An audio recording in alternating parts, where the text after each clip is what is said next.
I just finished explaining the different languages in the language continuum.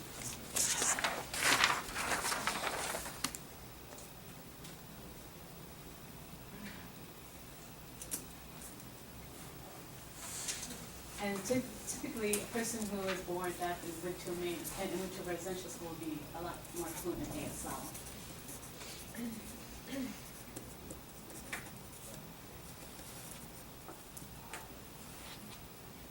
And as interpreters, when you go into an interpretive situation, it might be good for you to know if they went to a residential mainstream, so you get a feel of their language.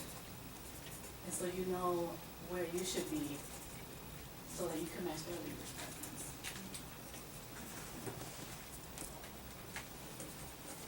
So that's important for you to do before you go into an assignment, is to figure out which the deaf consumer went to.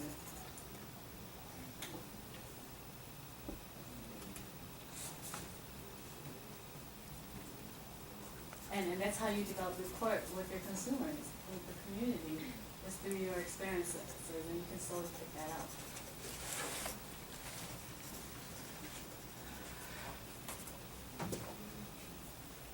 So as a deaf person, what I look for in interpreters is usually 4 things.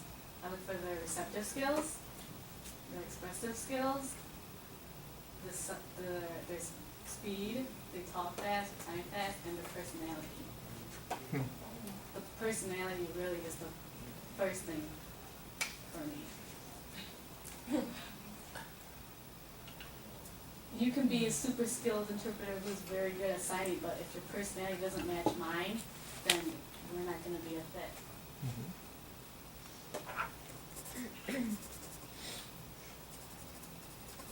Now, some interpreters, their speed is fine. I can catch up and.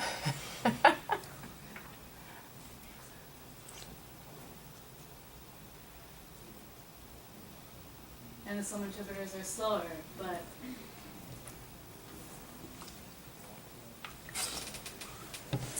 stop and think about what she's saying.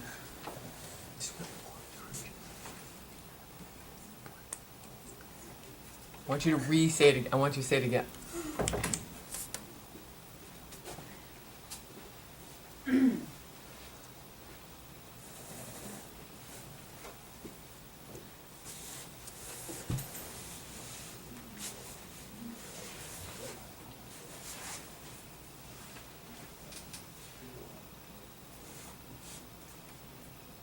so usually interpreters, they're more relaxed and they sign to their speed, but really that doesn't really match mine.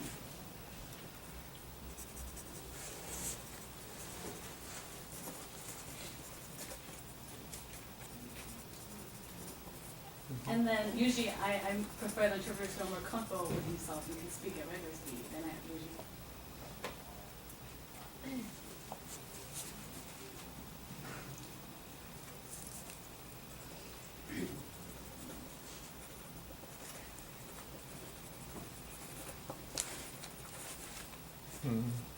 Oftentimes I see interpreters who say themselves that they're not good, but then I believe that they're good and that they match me.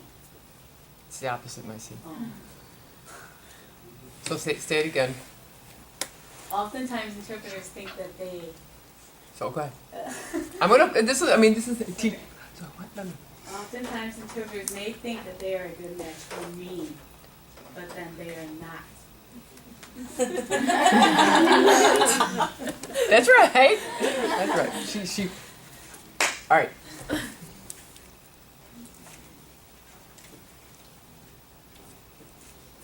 Now, this also depends on what type of appointment this is. If maybe if I'm a leader at a meeting, or I would want the interpreter to have good receptive skills. But if I'm the person who's sitting and watching the presentation, I want the interpreter to be good at their expressive skills. So it really depends on the situation and the assignments.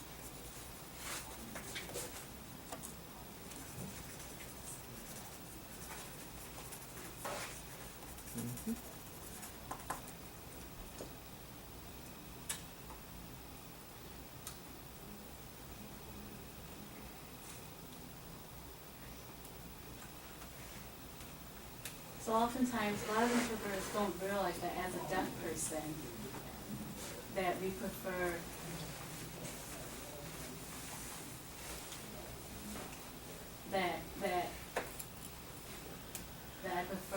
that we prefer specific interpreters for a specific setting.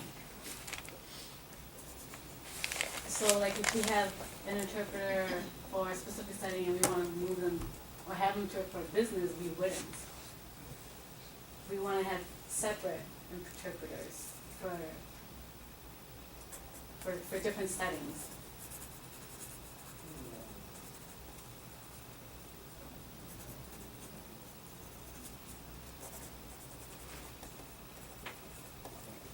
So for like a business presentation, you would want an interpreter who has experienced that setting already. And that way, we don't have to constantly explain or tell them what it would be about.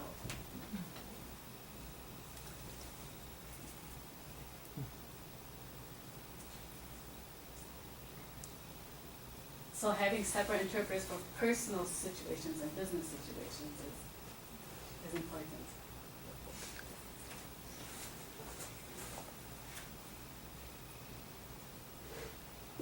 And sometimes a situation could pop up. So for example, let's say I'm presenting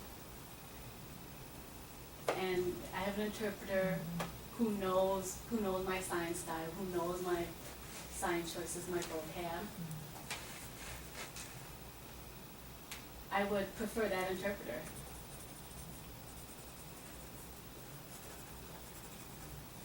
But that doesn't mean that even though I prefer this interpreter, I might not always use them for other situations. No, I won't.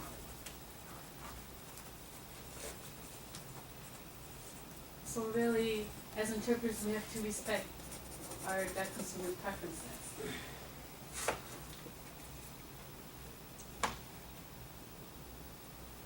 I wouldn't want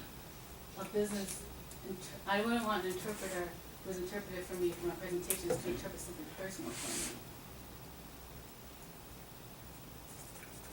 me. And it's the interpreter's responsibility to really honor the deaf consumer's preference.